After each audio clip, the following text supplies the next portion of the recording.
بسم اللہ الرحمن الرحیم۔ حجاز کرام، الحمدللہ ہم اس مقام پر کھڑے ہیں۔ یہ مقام ہے شہدائے بدر، مقبرہ بدر اور جبل ملائکہ پہاڑ۔ شہدائے بدر وہ مقام ہے جو غزوہ بدر میں جنگ کے دوران صحابہ کرام شہید ہوئے تھے، ان کا قبرستان مبارک۔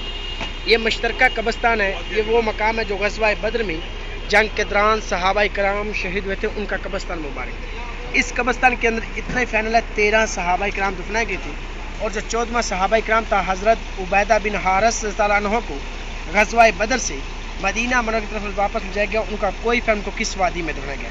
الحمدللہ ادھر ہم نیچے اترے ہیں، سلام پیش کیا ہے، دعا کی ہے، زیارت کی ہے۔ یہ جو آپ کو جالی والی دیوان نظر آ رہی ہے، یہ شہداء کا قبرستان مبارک ہے، اور اس کے پیچھے آپ کو 2 کلر کے پہاڑ نظر آ رہے ہیں، کچھ وائٹ ہے اور کچھ بلیک ہے۔ جو ریتا والے پہاڑ نظر آ رہے ہیں وہ ہے جبل ملائکہ پہاڑ، جس پہاڑ کے اوپر نورانی فرشتے اتارے گئے تھے جب اسلام کی پہلی جنگ لڑی گئی تھی، جنگ بدر 2 ہجری 17 رمضان بروز جمعہ۔ اس وقت آپ سرکار صلی اللہ علیہ وسلم نے دعا کی تو دعا قبول ہوئی۔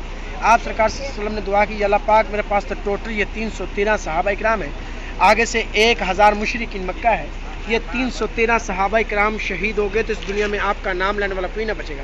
تو اس وقت آپ سرکار صلی اللہ علیہ وسلم کی دعا قبول ہوئی۔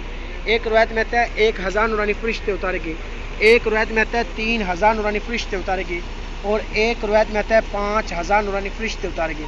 یہ پہلے پتھر کا پہاڑ تھا، جیسے نورانی فرشتے اتارے گئے ریزہ ریزہ ہو کر مکمل ریت کا پہاڑ بنا۔ یہ سب آپ سرکار صلی اللہ علیہ وسلم کی دعاؤں کا وسیلہ ہے۔